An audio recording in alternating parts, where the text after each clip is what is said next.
Bonjour Philippe Bis, Parti Socialiste réélu à Strasbourg au cantonal, plus de 56% des suffrages hier dimanche face à Jean-Claude Bader.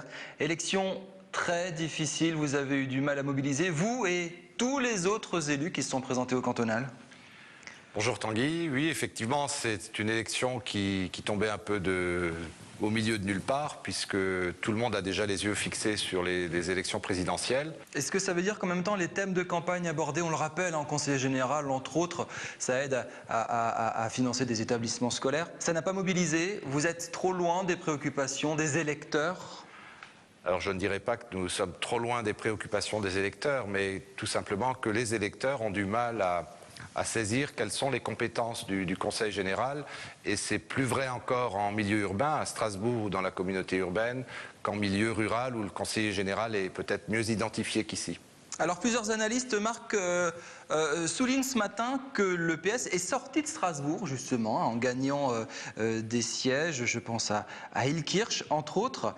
Est-ce que ça veut dire que les idées du PS gagnent du terrain selon vous ?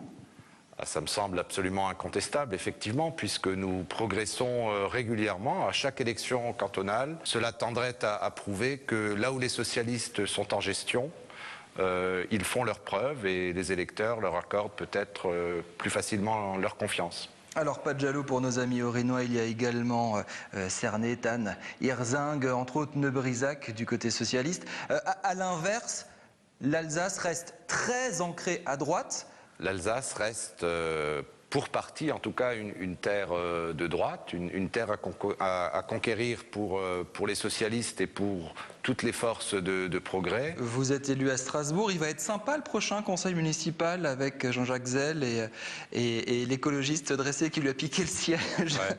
Oh, on a toujours des conseils municipaux relativement sympas puisqu'on a là, c'est dans votre camp. Une opposition plutôt agitée.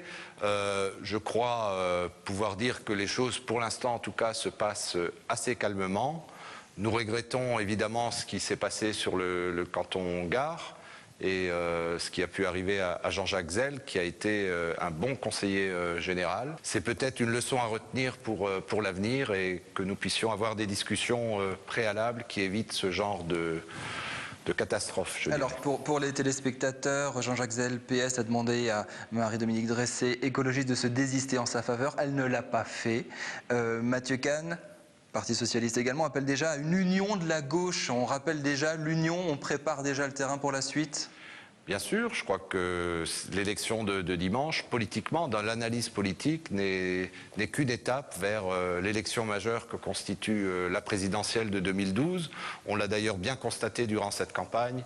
Nombre d'habitants nous interpellaient, quel que soit le camp que nous défendions, sur cette élection. Qu'est-ce qu'ils vous disent? Qu'est-ce qu'ils disent? Alors, 2012 ceux qui sont plutôt favorables aux forces de progrès nous disent « Pitié, unissez-vous ». Quel que soit le candidat, on veut se débarrasser, et je cite, de l'actuel président. Qui a dit nous devons avoir un devoir de victoire en 2012 ? Ah, je ne sais pas, peut-être Martine Aubry. Exactement, déclaration hier, effectivement, 2012 dans tous les esprits. Devoir de victoire, ça veut dire quoi ? Ça veut dire qu'aujourd'hui, compte tenu de la situation de notre pays, les bons résultats de dimanche nous confèrent une vraie responsabilité, c'est de présenter un projet sur lequel maintenant nous travaillons depuis des mois, un projet aux Français qui répondent véritablement à leurs aspirations et de manière très concrète. L'électorat Front National, par exemple au cantonal, le FN pèse à peu près 11-12% des voix en France. Vous les considérez comme des personnes égarées qu'il faut remettre sur le chemin de la droite ou de la gauche comme un électorat à part entière? C'est un vote qui reste un vote de protestation, mais également un vote de désespoir, me semble-t-il. On a aujourd'hui de nombreux concitoyens qui sont un peu désespérés et qui ne voient pas parmi la classe politique ceux qui pourraient répondre à leurs aspirations. Une dernière question, plutôt une réflexion, Philippe Bis. Chez nos voisins allemands, il y avait également des élections ce week-end, et dans le Bade-Wurtemberg, juste à côté du Rhin, les Verts ont remporté l'élection.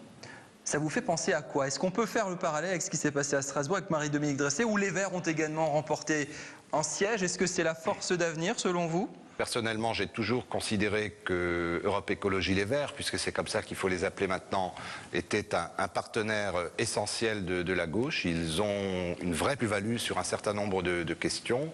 Mais de là à dire que ça constitue l'avenir, je crois que l'avenir de la gauche doit se construire autour du Parti socialiste. Et cette poussée écologiste, alors, tout le monde a en tête l'accident nucléaire qui est en train de secouer le Japon et la planète entière. Va falloir gérer ça. C'est une donnée d'actualité politique majeure pour vous, hommes politiques. Bien sûr, mais quand je parlais des inquiétudes de nos concitoyens, il y a aussi ce type d'inquiétude, peut-être pour ceux qui n'ont pas d'inquiétude liée aux fins de mois. Ils sont davantage inquiets sur l'évolution du monde, que ce soit ce qui se passe dans les pays arabes ou alors sur les enjeux climatiques et énergétiques.